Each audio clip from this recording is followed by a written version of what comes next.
इसलिए संत महापुरुषों ने ऐलान कर दिया घोषणा कि अगर तुम बचना चाहते हो अभी अपने मानवीय खान पान में आ जाओ, मानवीय वेशभूषा में आ जाओ और मानवीय भाषा का अपनी पवित्र वाणी से उच्चारण करने लगो, तो जितना दोष और पाप आपने किया है उसकी क्षमा मिल जाए, वो क्षमा हो सकता।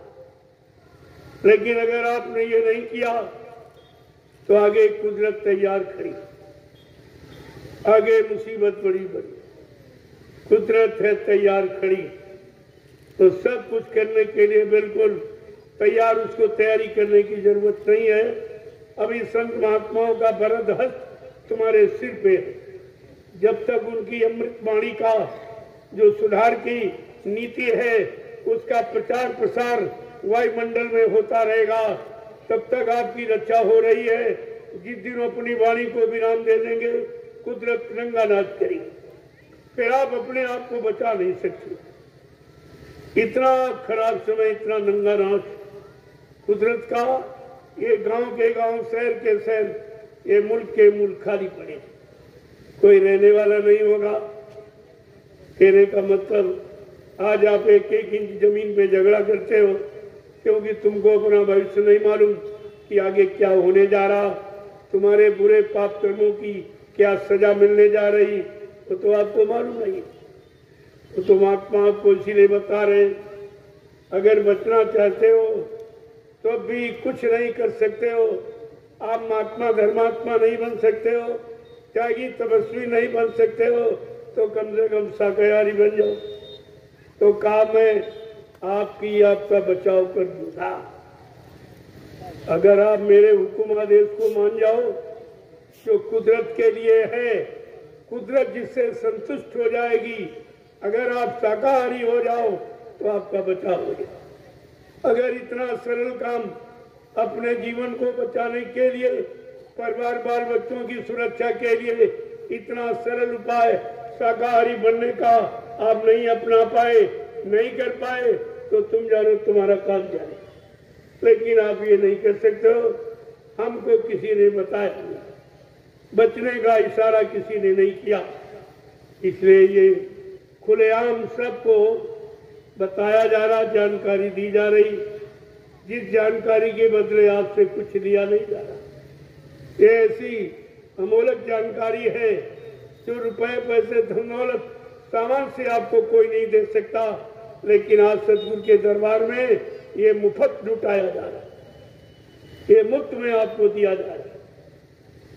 अगर आप शाकाहारी हो जाओ तो संत महात्माओं ने कहा मैं तुम्हारी तरफ से कुदरत से माफी दिला दूंगा कि कम से कम इसने ऐसे खराब वक्त समय में एक बात को मान ली, अपने मनुष्य मंदिर को खराब करने से बचा दिया। इतना तो लाभ आपके हाथ में हो सकता। अगर ये भी आपने नहीं किया तो फिर ये कुदरत के भारी प्रकोप से आप बचो, ये सब वीरान हो जाएगा, कुछ नहीं दिखाई। आपको ये सब समझना चाहिए। बाबा जी ने जानकारी पहले ही दे दी बिना पूछे, क्योंकि आप जानते नहीं तो पूछोगे। आपको भविष्य का तो मालूम नहीं क्या होने वाला, तो आप पूछेंगे क्या। लेकिन वो तो जो हमदर्दी करने आया है, जो दया देने आया, आपकी संभाल करने आया, वो तुम्हारे पूछने पर नहीं बैठा, वो अपने आप तुम्हारी संभाल का पूरी व्यवस्था बता दी कि आपकी संभाल कैसे होगी। तो कहा आप धर्मात्मा महात्मा तो नहीं बन सकते हो, सच्चे ईमानदार त्यागी तपस्वी चरित्रमान नहीं बन सकते हो, तो कम से कम शाकाहारी बन जाओ। इसमें आपका कोई खर्चा नहीं, शाकाहारी बनने में कोई खर्चा नहीं, बल्कि जो अपना धन गाड़ी कमाई जो गंदे खान पान में बर्बाद करते हो, वो तुम्हारी कमाई बच जाए, वो कमाई तुम्हारे बाल बच्चों के पढ़ाई लिखाई में काम आवे, शादी ब्याह में काम आवे, घर मकान बनाने में काम आवे। महात्मा हर तरफ से तुम्हारी मदद करना चाहे, लेकिन दुनिया ऐसी बाबरी, कोई गाहक ना बचे। इस सस्ते सौदा जो जीवन मरण के प्रश्न को हल करने वाला, इसे कोई समझ ही नहीं पा रहा। बुद्धि किसी के काम ही नहीं कर रही। तो ये सब क्या है? का इसलिए है, जब जैसी हो तब्यता तब तैसी मति होए, और काल रेख की लेख को मेट सके नहीं कोई। जब काल ने कलम चला दी है, उसको दयाल के सिवा इस सृष्टि में कोई मेटने वाला नहीं। इसलिए दयाल वादा करते कि संत लेख पर मेघ हमारे मेटे अंग कुंग बहाल के। जो ब्रह्मा ने कलम चला दी हमारे आप पे पाप पुण्य कर्मों की सजा और लाभ देने की, संत महापुरुष उस ब्रह्मा की कलम का लिखा अक्षर मेट सकते। उनको अधिकार है, वो मेट सकते हैं। वो कैसे?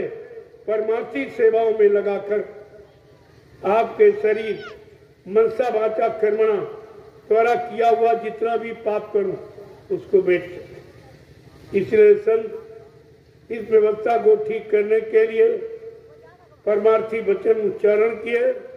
परमार्थी वचनों के द्वारा परमार्थी सेवा का आह्वान किया, और परमार्थी सेवा में लगाकर तुम्हारे कितने जन्मों के और पापों को क्षण में काट दे। जो काम सृष्टि में कोई नहीं कर,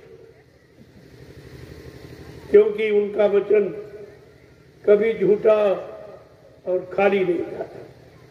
लिख के बताया गया ताकि आपको विश्वास हो। संत वचन पलटत नहीं, पलट जात ब्रह्मांड। चाहे ब्रह्म अपनी ब्रह्मांड की रचना में तब्दील बदलाव क्यों न कर दे, लेकिन संत जो कहेंगे वो करके दिखाएंगे।